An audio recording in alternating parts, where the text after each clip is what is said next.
গত পেশিস সরকারের আমলে 15 বছরে ইসলামী শিক্ষার গুড়াকে কেটে দিয়ে ইসলামী শিক্ষার জন্য ধর্মীয় শিক্ষার কোনো মাস্টার স্কুলে রাখা হয় নাই, কোনো স্কুলে দিনিয়াতের কোনো পাঠ্য রাখা হয় নাই, পরীক্ষার থেকে পর্যন্ত বাতিল করে দ্বীনি শিক্ষাকে কবর দিয়ে মানুষ বানর থেকে তৈরি, শরীফ থেকে শরীফার গল্প, রাম রামায়ণের গল্প দিয়ে নাস্তিকতাবাদের শিক্ষা এই দেশে চালু করতে চেয়েছিল। হেফাজত ইসলাম গঠন হয়েছে সরকারের শিক্ষানীতির বিরুদ্ধে। আজকে এই সরকারকে আমরা যখন পরাস্ত করে গত 5 আগস্টে নতুন স্বাধীনতা অর্জন করেছি, বর্তমান সংস্কারের দেশে শিক্ষা কমিশন গঠন করা হয়েছে। সেই শিক্ষা কমিশনের মাধ্যমে আলেম উলামায়ে কেরামকে সম্পৃক্ত করে ইসলাম ভিত্তিক শিক্ষানীতি চালু করতে হবে, 1 ক্লাস থেকে কলেজ লেভেল পর্যন্ত। কে কে রাজি আছেন একটু হাত তুলে দেখান।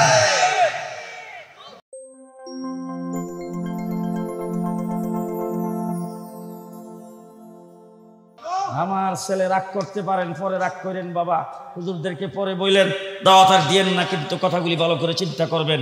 সেই দাবি জানাইবার সময় এখন আসছে। আপনার ছেলে স্কুলে পড়ে ব্যারিস্টার ডাক্তার হবে, কিন্তু উজু সহি শুদ্ধ জানতে হবে কিনা? হবে কিনা? গোসল সহি শুদ্ধ, পাক না পাক, হালাল হারাম, নামাজ, কোরআন, আদব আখলাক। সুতরাং এইটুক শিক্ষা আমরা স্কুল কলেজে বাধ্যতামূলক করতে চাই। রাজি সবাই? রাজি সবাই? বিরক্ত হইতেছেন? বিরক্ত হবেন না। 3 নম্বর একটা কথা বলে ফেলাই, আমরা এখানে যারা আছে আমরা মুসলমান তো। সর্বপ্রথম হইল আল্লাহর উপর ইমান, 2 নম্বর হইল আল্লাহর নবীর উপর ইমান। আল্লাহর নবীর উপরে ইমান। এখন নবীরে নবী গুল্লা মানলেন, কিন্তু নবীরে শেষ নবী মানলেন না। শেষ নবী মুসলমান হবে তো? জি, নবী সম্পর্কে মানতে হলে উলামায়ে কেরাম এখানে আছে। 1 নম্বর আপনাকে মানতে হবে নবী বেগুনা মাসুম। নবী বেগুনা মাসুম, নবী গুনাহ করতে, নবীর দ্বারা গুনাহ হইতে পারে না। আল্লাহ যাদেরকে নবুয়ত দিয়েছেন গুনাহগারকে নবুয়ত দেয় নাই, নেককারকে নবী বানাইছেন। তাহলে আদম থেকে আমাদের নবী পর্যন্ত সমস্ত নবী বেগুনা মাসুম। এটা হলো আমাদের ঈমান, এটা আমাদের আকীদা। ঠিক না ঠিক? কোনো ব্যক্তি যদি বলে নবীও গুনাহ করে, নবী গুনাহগার, তার ঈমান পরিপূর্ণ হবে? হবে? হবে না। মাওলানা সাদ সাহেব বলছেন আমার নবীও অন্যায় করছেন, অপরাধ করছেন। হুজুর আকরাম সাল্লাল্লাহু আলাইহি সাল্লাম যতগুলি বিয়ে করেছেন সমস্ত বিয়ের মধ্যে খিচুড়ি দিয়ে ওলিমা করেছেন। হযরত যায়েনব রাদিয়াল্লাহু তাআলা আনহাকে বিয়ে করার সময় তিনি রুটি আর গোশত দিয়ে ওলিমা করে তিনি ক্ষমার যোগ্য অপরাধ করেছেন, তিনি ভুল করেছেন। নাউজুবিল্লাহ, জোরে কাম। হযরত মুসা আলাইহিস সালামকে আল্লাহ পাক কুহে তুরের নিকটে ডেকে নিয়েছেন তৌরাত কিতাব দেওয়ার জন্য। মুসা আলাইহিস সালাম 30 দিনের জন্য গেছেন, আল্লাহর হুকুমে তিনি পরে 40 দিন পুরা করেছেন, চিল্লা পুরা করেছেন। সেই জায়গায় তিনি 40 দিন থাকছেন, দাওয়াত থেকে দূরে রয়েছেন, উম্মত থেকে দূরে রয়েছেন। এটা উনি ক্ষমার যোগ্য ভুল করেছেন, যার কারণে ওনার 5,56,000 উম্মত গুমরা হয়ে গেছে। এই সমস্ত অবান্তর ইসলামের সাথে শরীয়তের সাথে সাংঘর্ষিক কথাবার্তা আল্লাহ পাক নবী দুনিয়াতে প্রেরণ করেছেন 4টা দায়িত্ব দিয়া। কয়টা? 4টা। 1 নম্বর দায়িত্ব হলো ইয়াতলু আলাইহিম আয়াতি। নবী সর্বপ্রথম আল্লাহর আয়াত তেলাওয়াত করবে। রাসূল সাল্লাল্লাহু আলাইহি ওয়াসাল্লামের কাছে কোরআনের আয়াত নাজিল হয়েছে, রাসূল সাহাবায়ে কেরামকে শিক্ষা দিয়েছেন সর্বপ্রথম সহি শুদ্ধ তেলাওয়াত। নামাজ পড়বেন, অর্থ লাগবে না, তেলাওয়াত করবেন, নামাজের মধ্যে তেলাওয়াত করবেন, সওয়াব পাবেন, এমনিতে পড়বেন, সওয়াব পাবেন। আফজালুজ যিকরি তিলাওয়াতুল কুরআন, সর্বোত্তম জিকির হলো কোরআন কারীমের তেলাওয়াত। আমাদের দেশে মক্তব শিক্ষা চালু আছে, সকালবেলা উঠে মক্তবে যায়। আমাদের দেশে ছেলেকে বিয়ে করাইতে হইলে সর্বপ্রথম যায়া জিজ্ঞেস করে মেয়েটা কোরআন শরীফ পড়ছে কিনা। কোরআন শরীফ মক্তবের মধ্যে শিক্ষা দেওয়া হয়, হেফজখানায় কোরআন শিক্ষা দেওয়া হয়। আপনাদের এই সমস্ত মাদ্রাসাগুলোতে কেউ যদি বাপ মারা গেছে, মা মারা গেছে, যাইয়া দৌড়াইয়া হুজুরের কাছে গেছে, যাই বলছে হুজুর ধরেন আমার 5,000 টাকা, ধরেন 10,000 টাকা, হুজুর আমার বাবার নামে 2 খতম কোরআন শরীফ পড়াই দিয়েন। আমরা তখন হেফজখানার হাফেজ সাহেবকে ডাক দিয়া বলি যে হাফেজ সাহেব 2 খতম কোরআন শরীফ পড়তে হবে। হাফেজ সাহেব ছাত্রদের মধ্যে যারা হেফজ করছেন 10 পারা, 20 পারা, 30 পারা, তাদের মধ্যে পারাগুলি ভাগ করে দিয়া আধা ঘন্টা 1 ঘন্টার ভিতরে কোরআন শরীফ খতম হয়ে গেল। ইসালে সওয়াবের জন্য দোয়া করে দিলাম, তার কবরের আযাব মাফ হয়ে যাবে। কিন্তু আমি বলতে চাই কোরআন শরীফ একটা অক্ষর যদি কোনো ব্যক্তি পড়ে, আমার রাসূল বলেছেন 10টা নেক। এবং রাসূল সাল্লাল্লাহু আলাইহি ওয়াসাল্লাম একটা ব্যাখ্যা দিয়েছেন, এখানে মুহাদ্দিসিন কেরাম আছে, একটা ব্যাখ্যা দিয়েছেন। ব্যাখ্যাটা কি? আলিফ লাম মিম তিনটা অক্ষর একসাথে লেখা, এক টান দিয়ে তিনটা অক্ষর পড়তে হয়। উম্মত তোমরা নিয়ে আবার ভুল করো যে তিনটা যেহেতু একসাথে পড়তে হয় এই জন্য তিনটা অক্ষর মিলে বোধহয় একটা সওয়াব। রাসূল বলেন না, আলিফু হারফুন, লাম হারফুন, মিম হারফুন। আলিফ একটা হরফ, লাম একটা হরফ, মিম একটা হরফ, তিনটা অক্ষর যেই ব্যক্তি পড়বে সেই ব্যক্তি 30টা নেক পাবে। এবার বুজুর্গানে দিন উলামায়ে কেরাম এখানে আছে, তাদেরকে জিজ্ঞেস করে দেখেন, শিক্ষিত সমাজ, আমি ক্ষমা চেয়ে নিচ্ছি, বিরক্ত হবেন না, তাদেরকে জিজ্ঞেস করে দেখেন, আলিফ লাম মিম কোরআন শরীফের যত জায়গায় আসছে হা মিম তোয়া সিন মিম এরকম অক্ষরগুলির পরে তাফসীরের সমস্ত কিতাবের মধ্যে লেখা আছে আল্লাহু আলাম, এটার অর্থ একমাত্র জানে আল্লাহ। রাসূল বলছেন অর্থ জানে না, আল্লাহ জানে, কেউ বলতে পারে না। সে অক্ষরগুলি পড়লে 10টা করে নেক। মাওলানা সাদ বলছেন কোরআন শরীফ যদি না বুঝে কোনো ব্যক্তি পড়ে ওয়াজিব তরকের গুনাহ হবে। সেই ব্যক্তি কোরআন শরীফ না বুঝে পড়া জায়েজ নেই। নাউজুবিল্লাহ যারা কইছেন না কোন দলে জানি আল্লাহই জানে, জোরে বলেন নাউজুবিল্লাহ। বর্তমান যুগের এই ফিতনা, গোটা পৃথিবীর অর্ধেকটা পৃথিবী ঘোরাফেরা করেছি, পৃথিবীর এমন কোনো বড় বড় এয়ারপোর্ট নাই যেখানে নামাজের জায়গা হয় নাই, পৃথিবীর এমন কোনো বড় বড় এয়ারপোর্ট নাই গাড়িওয়ালারা যেটা দিয়ে গমন করে না। গোটা পৃথিবীর নিউ ইয়র্ক বলেন, ওয়াশিংটন বলেন, লন্ডন বলেন, হিথ্রো বলেন, সব এয়ারপোর্টের মধ্যে সুন্দর মসজিদ নির্মাণ হয়েছে। আমি সেখানে যাইয়া রিপোর্ট করেছি, তাদেরকে অফিসারদেরকে জিজ্ঞেস করেছি এইখানে এত সুন্দর মসজিদ কিভাবে হলো, এটা তো মুসলমানের দেশ না। যখন এই কথা বলছি তখন তারা পরিষ্কার বলছেন হুজুর এই গাট্টিওয়ালার দলরা এই মসজিদের ইন্তজাম করেছে। আমেরিকা রিপোর্ট করেছে 32 কোটি মানুষ তাবলীগ জামাতের দাওয়াতে ইসলাম কবুল করেছে। দাওয়াত করতে হয় নাই। আফ্রিকার এক দেশে গেছেন আমার বাংলাদেশ এবং পাকিস্তানের তাবলীগ জামাতের লোকেরা, সেখানে যাইয়া দেখে চক রাখার জায়গা নেই, সব উলঙ্গ, পুরুষ উলঙ্গ, মহিলারা উলঙ্গ। রাস্তায় তাদের বাসা বোঝা যায় না, জঙ্গল থেকে বের হয়ে আসে, পোকা মাকড় খায়, গাছের পাতা লতা খায়, পাক করে খাইতেও জানে না। তারা যায় একটা হোটেলের মধ্যে উঠছে, তাদের জন্য হালাল খাবারেরও ব্যবস্থা নাই, শুকনা খাবার খায় জীবনযাপন করতেছে। এখন আমির সাহেব সেখানে বসে বসে পরামর্শ করেছেন কি করা, এখানে দাওয়াত দেওয়ার তো কোনো সুরত দেখতেছি না। একজনে পরামর্শ দিয়েছে হুজুর দাওয়াত আমরা এখানে দেব না, এই জমিন তো আল্লাহর, আল্লাহর জমিনে আমরা আল্লাহর জিকির করে কিছু সময় কাটাইতে চাই। রাস্তা দিয়ে তাদের হাতে তসবিহ, মাথায় পাগড়ি, গায়ে লম্বা জামা, রাস্তা দিয়ে দাওয়াত দেওয়ার মতো তাবলীগ যেভাবে গাছতে যায়, সাইডে দিয়ে আইল্যান্ডের উপর দিয়ে হাইটে যাচ্ছেন। চতুর্দিক থেকে উলঙ্গ মানুষগুলি তাদের দিকে দোকানপাট থেকে এসে রাস্তার কিনারে জড়ো হয়ে লাইন ধরে দাঁড়ায় তাদেরকে দেখতে শুরু করেছে।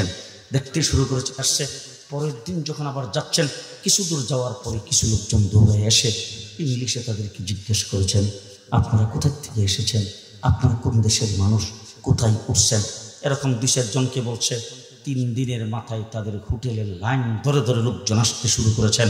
আপনাদের হাতে কি, জবানে কি, মাথায় পাগড়ি কোথার থেকে বাঁধছেন, আমরা তো জানিও না এই লম্বা পোশাক কাকে বলে, এটা কোথার থেকে পড়ছেন। এরপর এখানে হায়া শব্দ সম্পর্কে তাদেরকে বুঝাইতে শুরু করেছেন, দ্বীন ইসলাম সম্পর্কে বুঝাইতে শুরু করেছেন।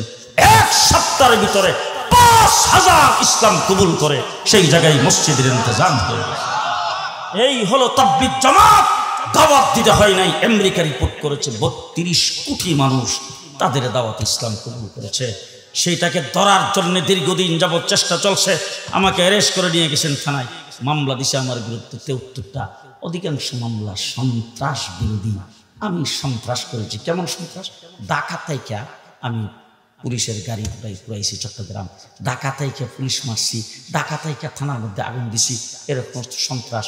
কিন্তু তাবলীগ জামাতের কাউকে এই ধরনের মামলা দেওয়া যায় না। আমেরিকা, ইউরোপ, ইহুদি, খ্রিস্টান তাদের দলেরা তাবলীগে গেছে, দাড়ি রেখা লম্বা পাঞ্জাবিরিয়া তাবলীগ যাইয়া সিল্লা দিছে, সাথে সাথে সৈয়দুল শেখছে, সিল্লা দিয়া যায় রিপোর্ট দিছে। আর আসমানের উপরের জমিনের নিচের কথা কো, মাঝখানের কোনো কথা এরা বলে না, মাঝখানের কোনো আইন দিয়ে এরা ধরাও যায় না। কিন্তু যেইভাবে ভিতরে ঢুকছে, নিউ ইয়র্কে মসজিদের সংখ্যা 450, লন্ডনে 650 মসজিদ। একটা কঠিন সংবাদ আপনাদেরকে দিয়ে যাচ্ছি। গত অক্টোবর মাসে গেলাম আমেরিকা। আমি আমার নিজ হাতে 10টা চার্চ সেই জায়গায় উদ্বোধন করে আসছি মসজিদ হিসাবে। শত শত বিঘা নিয়ে বিশাল বড় বড় চার্চ তাদের বাপদাদারা বানিয়ে গেছিল। একটার বয়স 200, 250, 300 বছর। সেই চার্চগুলি আজকে কেউ যায় না। জঙ্গলে আর বটগাছে পরিণত হয়েছে, সাপ বিচ্ছু বাসা বানিয়েছে। মহল্লার সবাই পরামর্শ করে চার্চটারে বিক্রি করে, মুসলমানরা খরিদ করে মসজিদ আর মাদ্রাসা বানায়। সেই তাবলীগ জামাত এত কিছু করার পরে তাদেরকে ধরা যাচ্ছে না। এখন তাদের ভিতরে ফেস লাগাইতে হবে। ইহুদি খ্রিস্টানরা তাদের গুপ্তচর হিসেবে মৌলানা সাদকে খরিদ করে নিয়েছেন তাবলীগ জামাতকে শেষ করে দেওয়ার জন্য।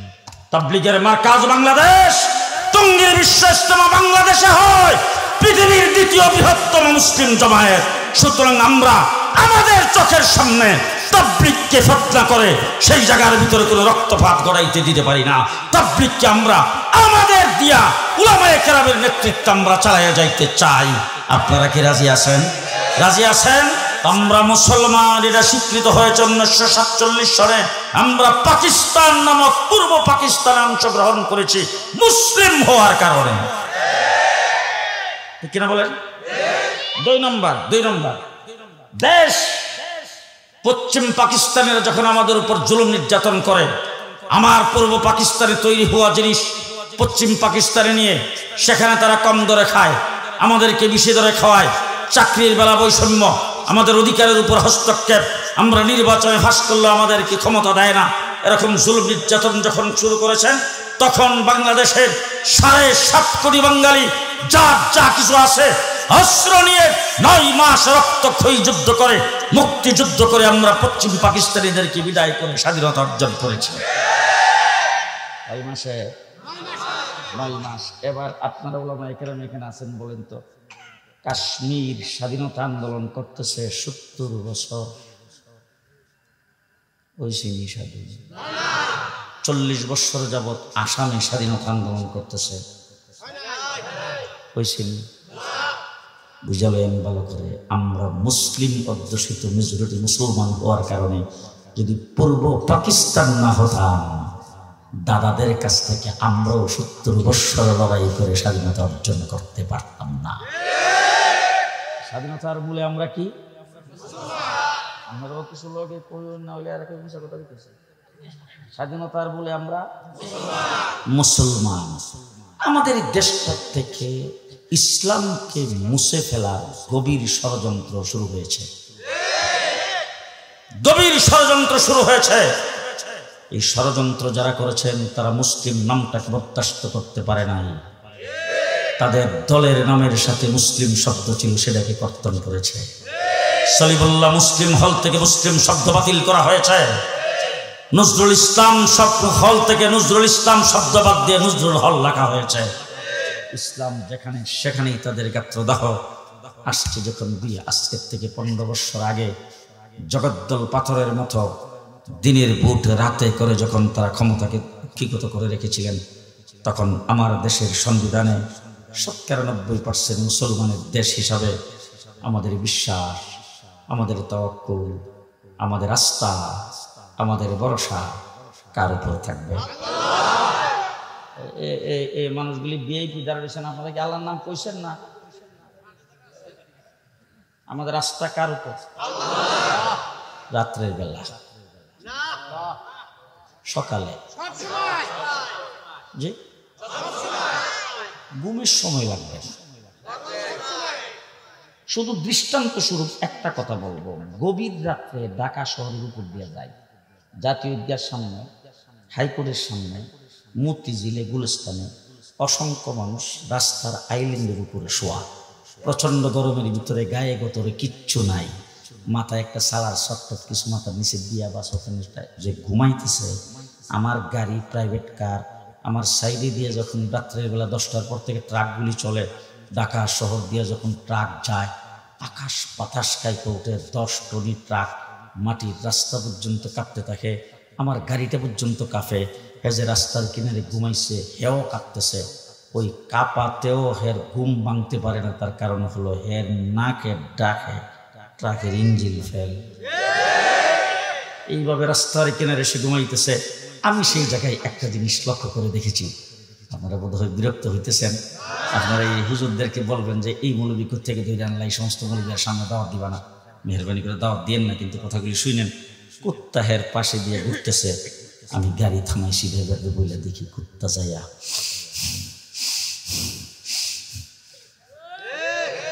আরে শুইয়া কুত্তা চলে গেছে, কুত্তার উপর আক্রমণ করে নাই। এবার আমি আপনাদের জিজ্ঞেস করতে চাই, হে হাত পাওয়ালা মানুষটা ঘুমাই আছে, হে অচেতন, কুত্তা দৌড়াইবার মতো হের শক্তি নাই, এর হাত পাও সব অচেতন হয়ে গেছে ঘুমের ঘরে, ওর কাছে এসে কুত্তা শুইয়া চলে গেছে, কামড় দিল না, সইল না, ধরল না। একটা লাশ হাত পাওয়ালা মৃত্যুবরণ করার পরে লাশটারে নিয়ে আইল্যান্ডের উপরে রাখা আইন তো আধা ঘন্টা পরে যায় দেখেন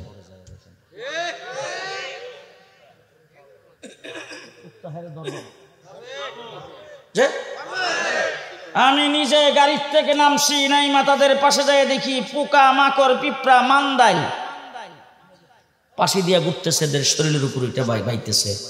আজ পর্যন্ত কোনো ফেসবুকে কোনোদিন কেউ দেখাইতে পারবেন না হাইকোর্টের সামনে আইল্যান্ডে শোয়া ছিল, কানে বাজায় পিঁপড়া ঢুকছে, মশা ঢুকছে, ডাক্তারের কাছে গেছে, একটার কানে দিয়ে নাকে দিয়ে মশা ঢুকে না।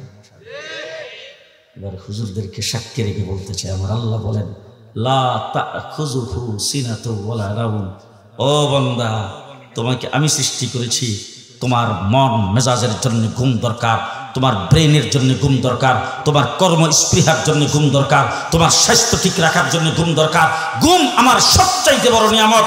বান্দারে তোরে ঘুমের জন্য দিয়া আমি আল্লাহ পাক এক সেকেন্ডের জন্য ঘুমাই না। আমি তোর পাহারাদারি করেছি, রাস্তার কিনারে তুই ঘুমাই গেছ, আমি তোর পাহারাদারি করেছি। শুধু তাই না, এক করডে তুই শুইস, তুই যখন ঘুমাই গেছ তখন তোর করব তুই ফিরাইবার মতো না, কারণ তোর তো কোনো চেতনা নাই। আমি দেখলাম তোর শরীরটা একদিক থেকে অবশ হয়ে আসতেছে, তোর ঘুমডারে না ভাঙ্গিয়া ঘুমের ভিতরে আমি তোর করব ফিরে। তাহলে যখন ঘুমাইতে যাবেন তখন ভরসা হবে কার উপর? আস্থা হবে কার উপর? বিশ্বাস হবে কার উপর? তাওয়াক্কুল হবে কার উপর? শতকরা ৯২% মুসলমানের দেশে মুসলমানদের ১ নম্বরের ঈমান হলো আল্লাহর উপর ভরসা, আল্লাহর উপর তাওয়াক্কুল।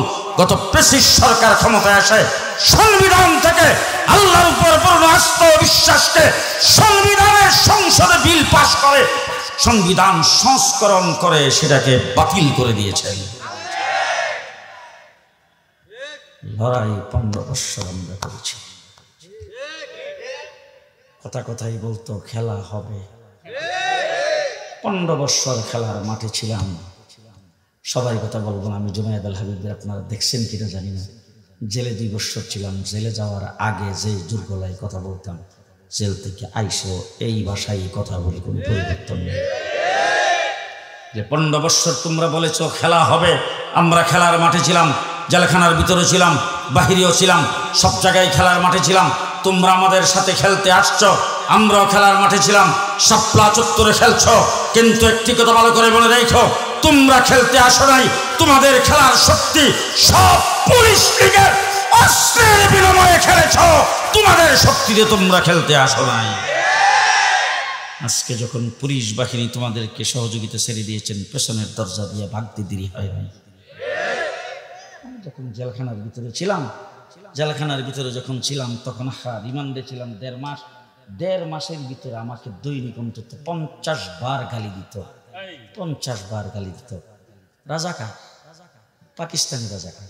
একদিনের জন্য তো বাবা পাকিস্তান যাই না, আমাকে পাকিস্তানি রাজাকার বলছো, তো তোমরা যারা পাকিস্তানি রাজাকার আমাদের কিছু, এখন তোমরা গেছো তো। পরিষ্কার বলতেছে কথাগুলি। এই জন্য আমার বাংলাদেশে মুসলমান হিসাবে আমরা বসবাস করতে চাই। ভবিষ্যৎ আমাদের প্রজন্ম ইসলাম নিয়ে মুসলমান হিসাবে বসবাস করবে। সবাই একমত?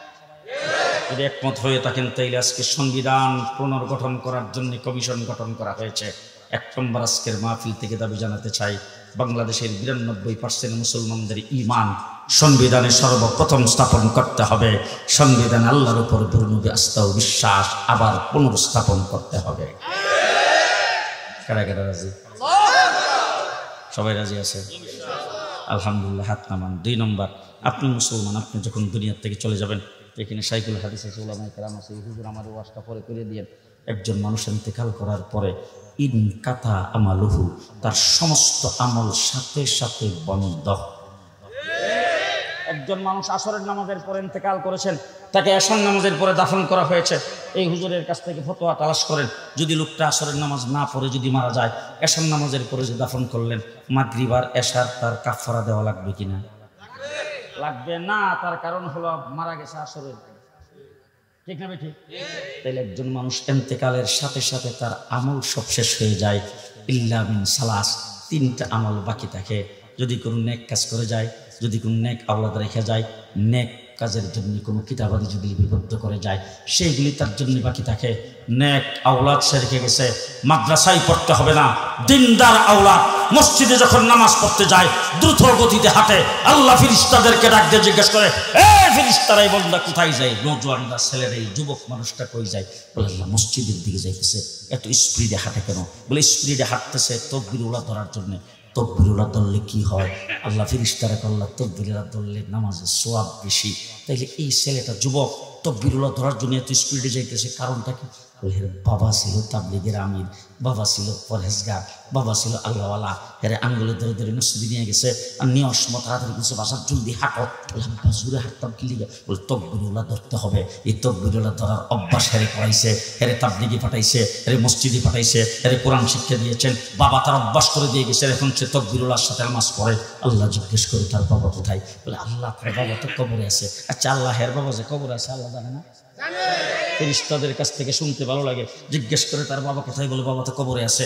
বলে সাবধান, তার বাবার কবরে যেন কোন প্রকার আযাব না হয়।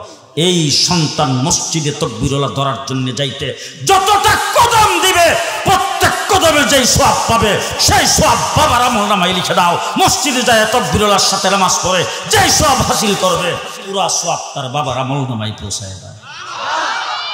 এরকম নেককার সন্তান রাইখা যাইতে, মুসলমান সন্তান রাইখা যাইতে আপনারা কেডা কেডা চান? সবাই চান, সবাই চান। এখন আমি আপনাদের বলতে চাই, মাইন্ড করবেন না, এই যে মাদ্রাসা, আপনাদের এই গ্রামের কয়টা ছাত্র মাদ্রাসায় পড়ে? এই গ্রামে 7-8 জন, 10 জন, হ্যাঁ এমন হবে 10 জন। আচ্ছা স্কুলে পড়ে কয়জন? দৃষ্টান্ত স্বরূপ বলতে চাই, গত রমজানের আগে আমার অল বাংলাদেশের কওমি মাদ্রাসার সমস্ত মাদ্রাসার দাওরে হাদিস মিলে একটা বোর্ড হয়েছে, হাইয়াতুল উলিয়া। সেই বোর্ডের অধীনে বাৎসরিক পরীক্ষা হয়েছে, একই বোর্ডে একই প্রশ্নপত্রে। সেই পরীক্ষায় অংশগ্রহণ করেছে ছাত্র ছাত্রীর সংখ্যা 32,000। 32,000। একই টাইমে মেট্রিক পরীক্ষা হয়েছে মাত্র 20 লাখ। বেশি বেশ কম না, 20 হাজার। জি এবার আজকে হুজুরদের নিয়ে পরামর্শ করে যদি আমি একটা ঘোষণা এখানে দেই, এই 20 লাখ যারা স্কুলে মেট্রিক পরীক্ষা দিয়েছেন, একটার জন্য জায়েজ নাই স্কুলে পড়া, সেখানে ধর্মীয় শিক্ষা নাই। সবাই কালকার থেকে মুসলমানের ছেলেপেলা হয়ে থাকলে মাদ্রাসায় ভর্তি হইতে হবে। এই ঘোষণাটা যদি আমি দেই, 1 নম্বর তো হইলো আপনাদের ছেলেমেয়েরা যারা স্কুলে পড়ে এরা মানবেন না, যারা স্কুলে পড়তেছে এরাও মানবে না। আর 2 নম্বর, যদি মানেন, এই হুজুররা যারা এই মাদ্রাসার ফজরের আগে এই মাদ্রাসায় তোলা রাশি দিয়ে বাড়ি সালাম দিয়ে কাউরে পাওয়া যাবে না। তার কারণ সব দিয়ে আইলে জায়গা দিব কে? 2 নম্বর, আমি একজন কাঠমোল্লা, মৌলবীর ঘরের মৌলবী। কালকে আমি ডাক্তারের কাছে গেছি, ডাক্তার তো লালবাগ মাদ্রাসার থেকে হয়, হাটাজারি,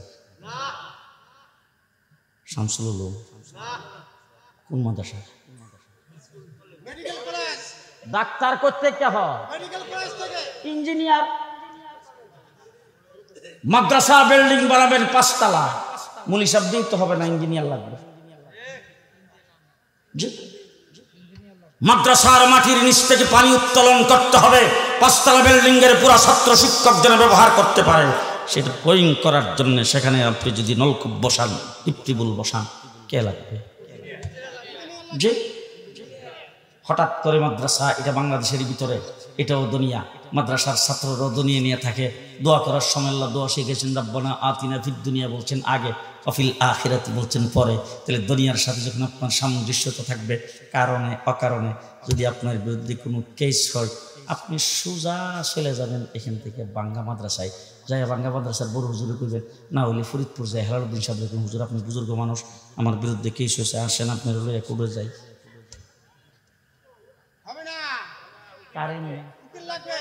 সেখানে কারে লাগবে? তাহলে আমার জন্য ডাক্তার দরকার, ব্যারিস্টার, উকিল, হ্যাঁ, ইঞ্জিনিয়ার মাদ্রাসা থেকে হবে, কোথেকে হবে? স্কুল থেকে হবে। এই জন্য আমি বলি আপনার ছেলেকে ইঞ্জিনিয়ারিং পড়াবেন, ব্যারিস্টারি পড়াবেন, ডাক্তারি পড়াবেন, ইংলিশ মিডিয়ামে পড়াবেন।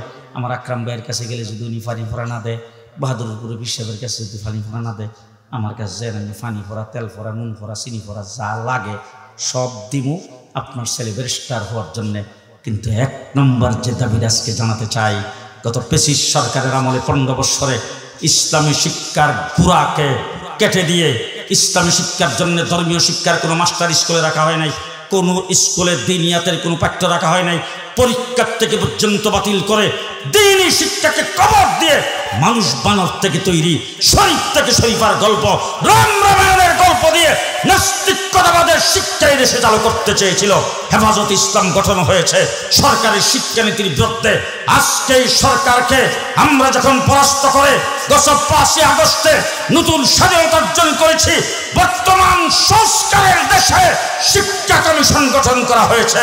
সেই শিক্ষা কমিশনের মাধ্যমে আলেম উলামায়ে কেরামকে সম্পৃক্ত করে ইসলাম ভিত্তিক শিক্ষানীতি চালু করতে হবে, 1 ক্লাস থেকে কলেজ লেভেল পর্যন্ত।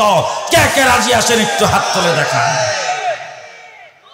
আমার ছেলে রাগ করতে পারেন, পরে রাগ করেন বাবা, হুজুরদেরকে পরে বললেন, দাওয়াত আর দিয়েন না, কিন্তু কথাগুলি ভালো করে চিন্তা করবেন। সেই দাবি জানাইবার সময় এখন আসছে। আপনার ছেলে স্কুলে পড়ে ব্যারিস্টার, ডাক্তার হবে, কিন্তু উজু সহি শুদ্ধ জানতে হবে কিনা? হবে কিনা?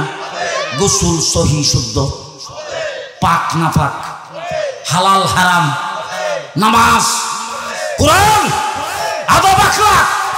সুতরাং এইটুক শিক্ষা আমরা স্কুল কলেজে বাধ্যতামূলক করতে চাই। রাজি সবাই?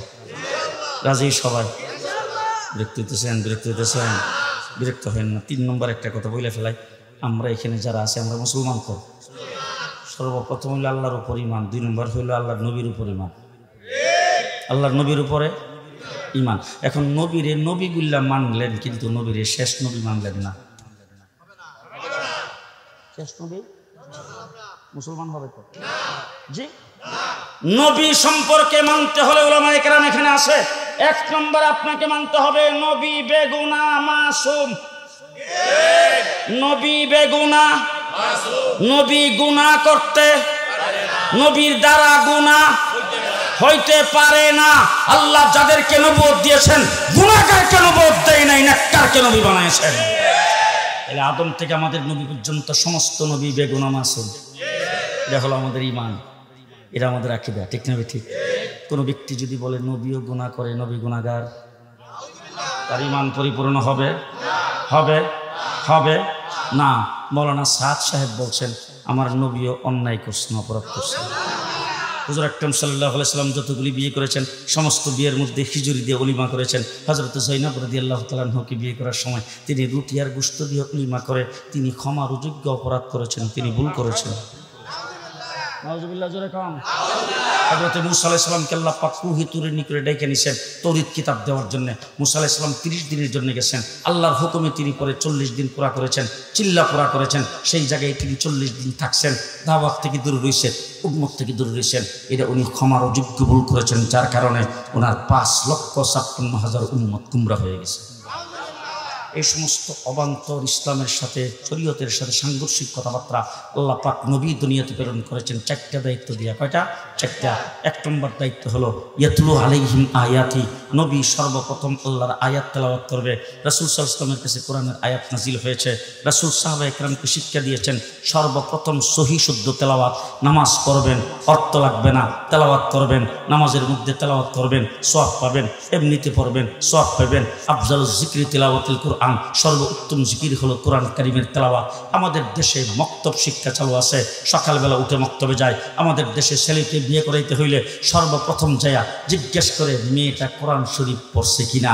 কোরআন শরীফ মক্তবের মধ্যে শিক্ষা দেওয়া হয়, হেফজখানায় কোরআন শিক্ষা দেওয়া হয়। আপনাদের এই সমস্ত মাদ্রাসাগুলোতে কেউ যদি বাপ মারা গেছে, মা মারা গেছে, যাইয়া দৌড়াইয়া হুজুরের কাছে গেছে, যাই বলছে হুজুর ধরেন আমার 5,000 টাকা, ধরেন 10,000 টাকা, হুজুর আমার বাবার নামে 2 খতম কোরআন শরীফ পড়াই দিয়েন। আমরা তখন হেফজখানার হাফেজ সাহেবকে ডাক দিয়া বলি যে হাফেজ সাহেব 2 খতম কোরআন শরীফ পড়তে হবে।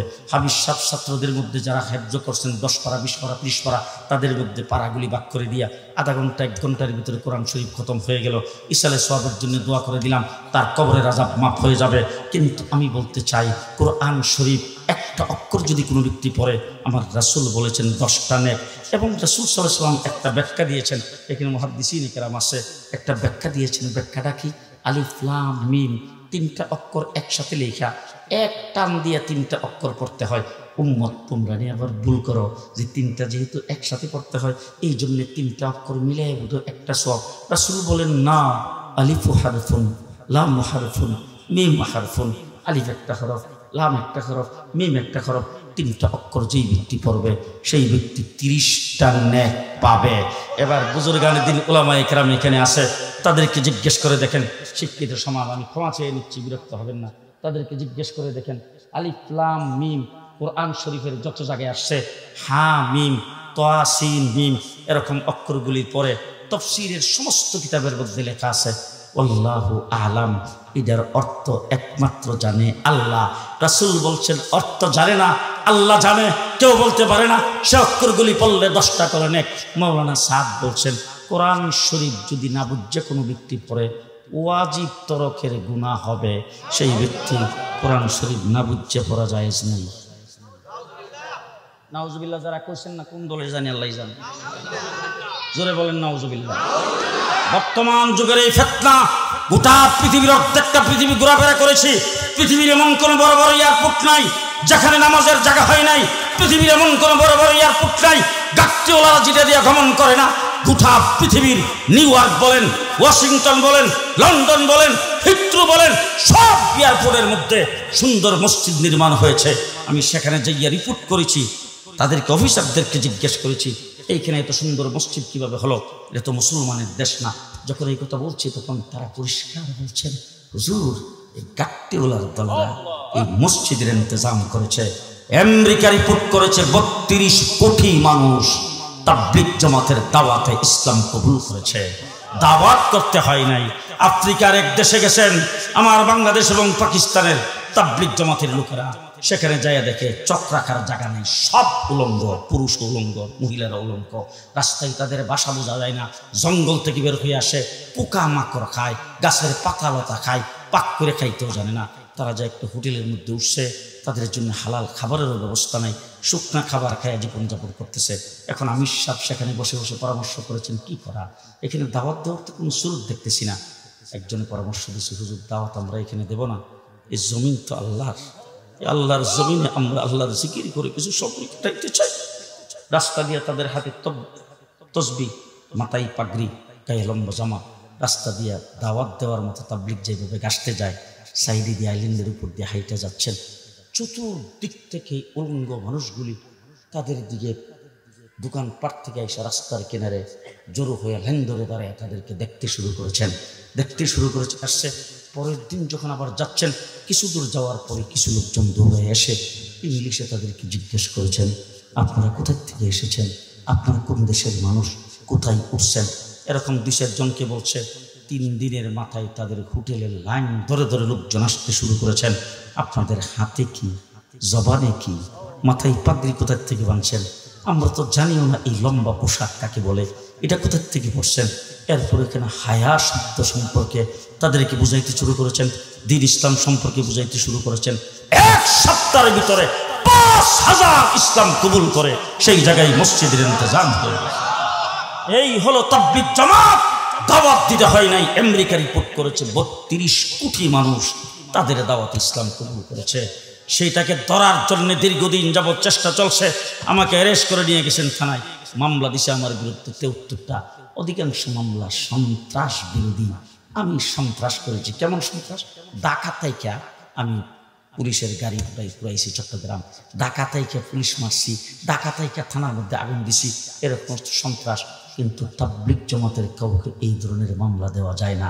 আমেরিকা, ইউরোপ, ইহুদি, খ্রিস্টান তাদের দলের তাবলিগে গেছে, দাড়ি রেখা লম্বা পাঞ্জাবিরিয়া তাবলিগ যাইয়া সিল্লা দিছে, সাথে সাথে সৈয়দুল শেখছে সিল্লা দিয়া যায়, রিপোর্ট দিছে। আর আসমানের উপরের জমিনের নিচের কথা কো, মাঝখানের কোনো কথা এরা বলে না, মাঝখানের কোনো আইন দিয়ে এরা ধরাও যায় না। কিন্তু যেইভাবে ভিতরে ঢুকছে, নিউ ইয়র্কে মসজিদের সংখ্যা 450, লন্ডনে 650 মসজিদ। একটা কঠিন সংবাদ আপনাদেরকে দিয়ে যাচ্ছি। গত অক্টোবর মাসে গেলাম আমেরিকা, আমি আমার নিজ হাতে 10টা চার্চ সেই জায়গায় উদ্বোধন করে আসছি মসজিদ হিসাবে। শত শত বিঘা নিয়ে বিশাল বড় বড় চার্চ তাদের বাপদাদারা বানিয়ে গেছিল, একটার বয়স 200, 250, 300 বছর। সেই চার্চগুলি আজকে কেউ যায় না, জঙ্গলে আর বটগাছে পরিণত হয়েছে, সাববিচ্ছু বাসা বানিয়েছে। মহল্লার সবাই পরামর্শ করে চার্চটার বিক্রি করে, মুসলমানরা খরিদ করে মসজিদ আর মাদ্রাসা বানায়। সেই তাবলিগ জামাত এত কিছু করার পরে তাদেরকে ধরা যাচ্ছে না। এখন তাদের ভিতরে ফেস লাগাইতে হবে। ইহুদি খ্রিস্টানরা তাদের গুপ্তচর হিসাবে মৌলানা সাদকে খরিদ করে নিয়েছেন তাবলিগ জামাতকে শেষ করে দেওয়ার জন্য। তাবলিগের মার্কাজ বাংলাদেশ, টঙ্গীর বিশ্ব ইজতেমা বাংলাদেশে হয়, পৃথিবীর দ্বিতীয় বৃহত্তম মুসলিম জামায়াত। সুতরাং আমরা আমাদের চোখের সামনে তাবলিগকে ফতনা করে সেই জায়গার ভিতরে কোনো রক্তপাত গড়াইতে দিতে পারি না। তাবলিগকে আমরা আমাদের দিয়া উলামায়ে কেরামের নেতৃত্বে আমরা চালাইয়া যাইতে চাই। আপনারা কি রাজি আছেন? রাজি আছেন? তারা কথাই বলে আমরা সঙ্গে আলেম আছে। আমি বলতে চাই আমরা আলেমদের সাথে আছি। আলেমদের সাথে কার সাথে? আলেমদের সাথে আছেন তো? আছেন তো? আচ্ছা, আলেম তৈরি হয় স্কুলে, কোন জায়গায়? মাদ্রাসায়। মাদ্রাসার জন্য গত সরকার যে ক্ষমতা থেকে চলে গেছে, গত বাজেটের মধ্যে বোধ হয় 500 কোটি টাকা মাদ্রাসার জন্য। আল্লামা আহমদ শফী রহমতুল্লাহ আলাইহি যখন মাদ্রাসার সনদের স্বীকৃতি নেয়, তখন প্রধানমন্ত্রীর কাছে লিখিত দিছে, আর মুখে বলছে বরাদ্দ চাই না, অফিস চাই না, ম্যান পাওয়ার চাই না, টাকা পয়সা চাই না, দান খয়রাত চাই না, কিচ্ছু চাই না, খালি আমাদের অধিকারটা চাই। আমরাও যে দেশে শিক্ষিত এটা শুধু লিখে দিবেন, আমাদের সনদের স্বীকৃতি দিবেন। আমরা শত শত বৎসর মুষ্টির চাউল দিয়ে যেভাবে চলে আসছি সেইভাবে আমরা চলবো, এটার মধ্যে বরকত বেশি। আপনার এই মাদ্রাসাতে আজকে যে বার্ষিক মাহফিল আছে, এখানে কিছু দেওয়া লাগবে না? দেওয়া লাগবে। 50,000 টাকা দিবেন কইলেন তাড়াতাড়ি। 50,000 ঢাকা হলে কত? 1 লাখ দিলে জামুন এলাচ কিছু দিন নেই বলেন। আরে বাবা, একজন লোক যদি দাঁড়ায় বলেন যে হুজুর আমি 50 থেকে 10,000 টাকা কম দিব, নিতে কিন্তু কোনো সুবিধা নাকি? আপনি বলবেন যে হুজুর 50 থেকে 20,000 টাকা কম দিব, 30,000 করে বলেন না।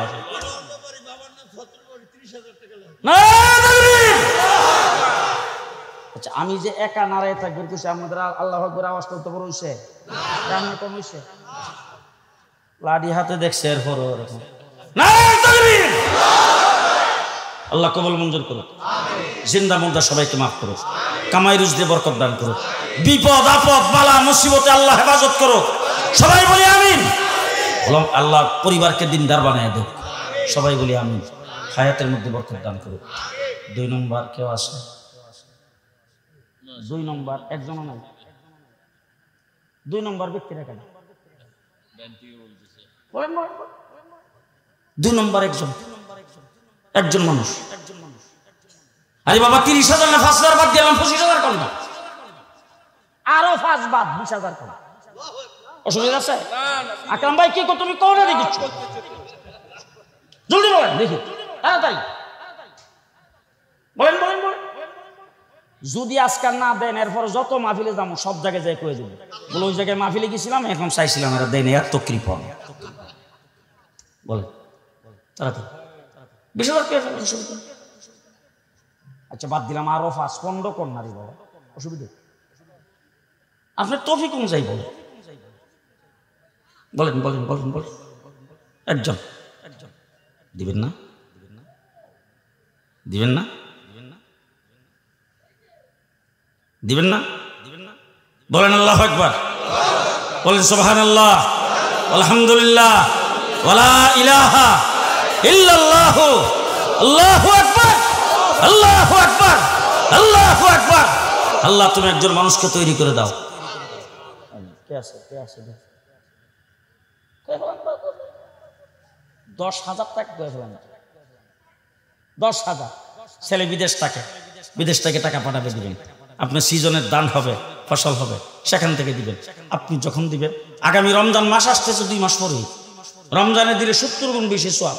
আজকে ওয়াদা করবেন, সওয়াবের খাতায় নামটা লেখা হইতে থাকবে, সব পৌঁছতে থাকবে, রমজানে দিবেন 70 গুণ বেশি সওয়াব পাইবেন।